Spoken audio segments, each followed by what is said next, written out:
What's up, everybody? I know I'm a bit late on this, but I did want to talk about it. I did go back and watch the game recently, and I want to talk about the Carolina Panthers beating the Miami Dolphins, of course, on the game-winning drive. Um, I'm gonna get into some of the individual stats. Um, I want to start with Miami. Ryan Tannehill was 28 to 42. 280 yards, 6.7 average, one touchdown, one interception, and he was sacked. He was sacked 3 times. Um, the running game, they really honestly didn't stay committed to it.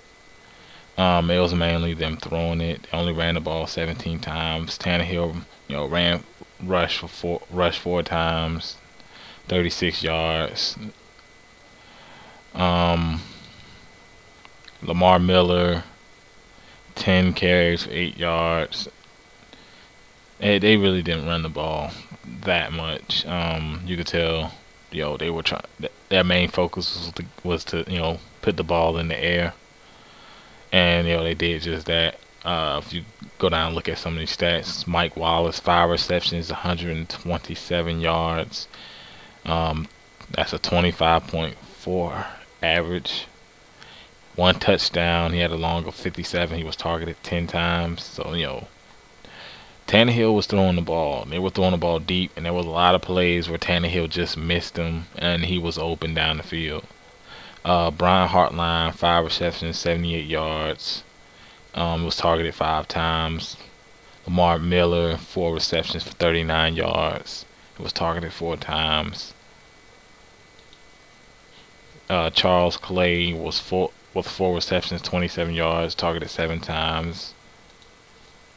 And Marlon Moore, 2 receptions, 20 yards, and nobody else had 2 receptions. Um, as I said, they were mainly passing the ball. They really weren't running it. I guess they felt as though they weren't gonna be able to run it against this defense. But they missed some throws. Tannehill missed some throws of Mike Wallace. There was plays where he was behind the coverage, and he had him deep downfield. Panthers struggled for the most part with staying on Mike Wallace.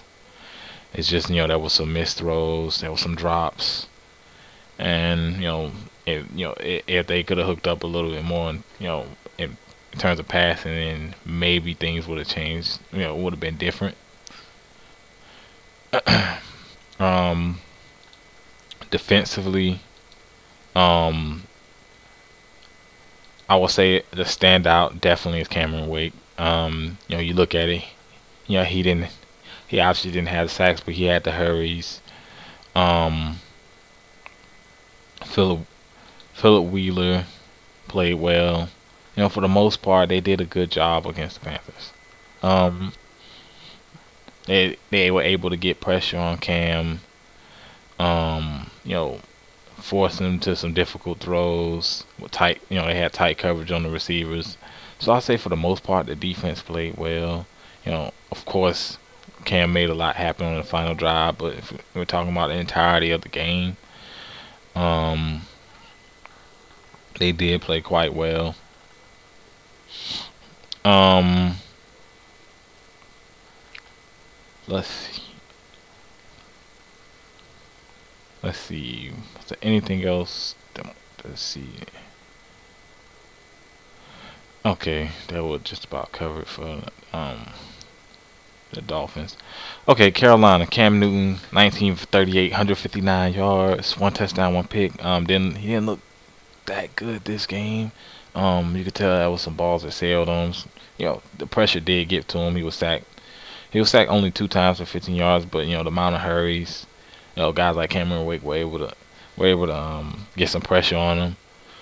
So that obviously affected his ability. His time in the pocket because he wasn't able to check off his progressions. And hats off to the defense to be able to get pressure on Cam Newton. Difficult to pressure the guy with his ability to run. Um, In rushing standpoint, they ran a total of 28 times. Cam Newton 7 carries, 51 yards. He had a touchdown. D'Angelo Williams, 10 receptions, 31 yards. Jonathan Stewart, 7 carries for 31 yards, and Mike Tober, 4 carries for 23 yards. So, you know, they kept it as balanced as they could. Normally they will run over 30 times, but 28 is pretty close. With Cam with mixing in some of Cam's runs. So, they're gonna run the ball 25 plus, 25 to 30, if not more, because they don't want Cam sitting back throwing 40, 50 times. I'm actually surprised he threw only 38. Receiving, Steve Smith, 5 receptions, 69 yards. He was targeted 8 times. Brandon LaFell, 2 receptions, 36 yards. He was targeted 5 times. Greg Olsen, 5 receptions, 34 yards. And he had the only receiving touchdown that Cam Newton threw. He was targeted 9 times. D'Angelo Williams, 2 receptions, 16 yards. He was targeted 3 times. Also, Ted Ginn, 3 receptions, 11 yards. He was targeted 10 times. So, they went heavy when targeting him. Cam, forced the ball down the field a little bit to Ted Ginn, because that's what Ted Ginn's out there to do. He's gonna go out there and run the go route, and that's the strength of his game. Very fast guy, and when he's out there, Cam's gonna look to throw the deep ball. But the lone receiving touchdown was to Greg Olsen, of course. That was the one that gave the Carolina Panthers the 20-16 lead. So that was a crucial touchdown. Defensively, in terms of secondary, that's what I want to cover first. The front seven played great.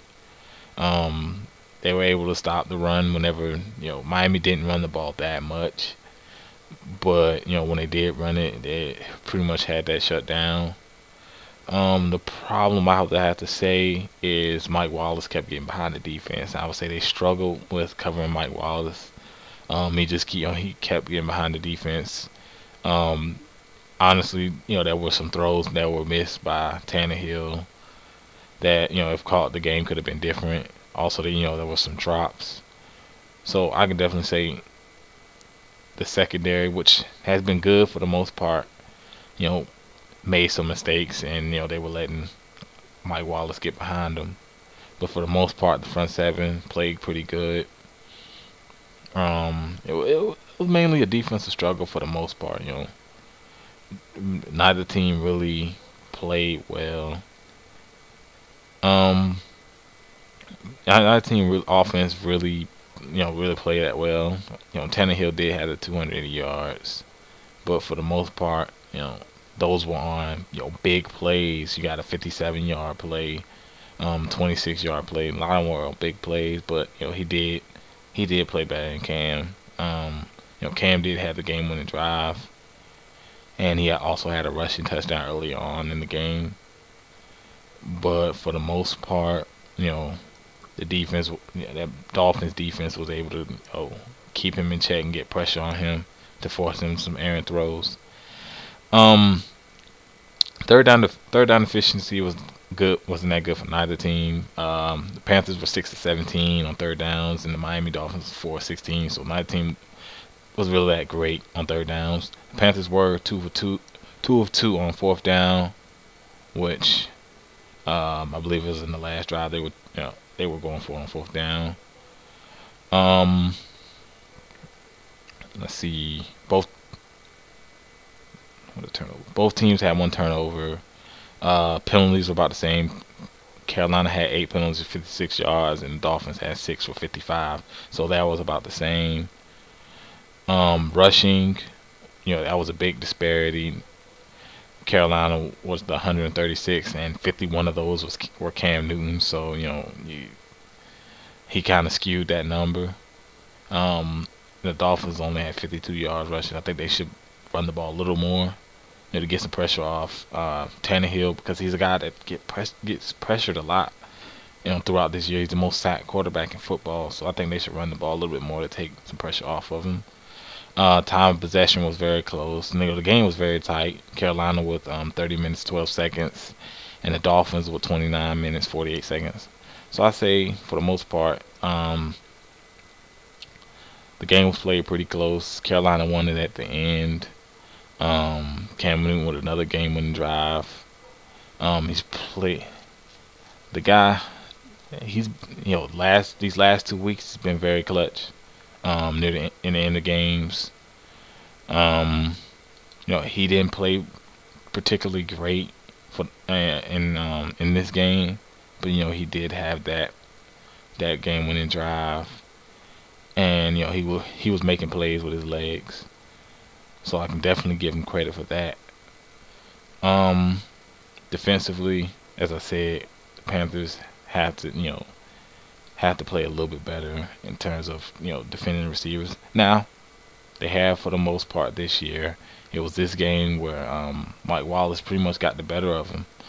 Mike Wallace should definitely had more yards if they could have hooked up more, but they could not. For the Dolphins, Tannehill played good. The problem is, I think they should run the ball a little bit more. That they, no resemblance of a running game. Obviously, the Panthers have one of the better run defenses, but I think they should stay committed a little bit more to the run, to take some pressure off your quarterback, if anything. Um, and that's pretty much all I'll say. Both defenses play good. I think the Dolphins have a very underrated defense, and something that really doesn't get talked about. Most people, talk about Tannehill, they talk about Mike Wallace. The only guys that really get recognition are like Cameron Wake, but they have a pretty good defense, and I wonder what we're gonna see. I believe they play. Let's see who the Dolphins play. Week 13. I'm sorry if I don't remember off the top of my head.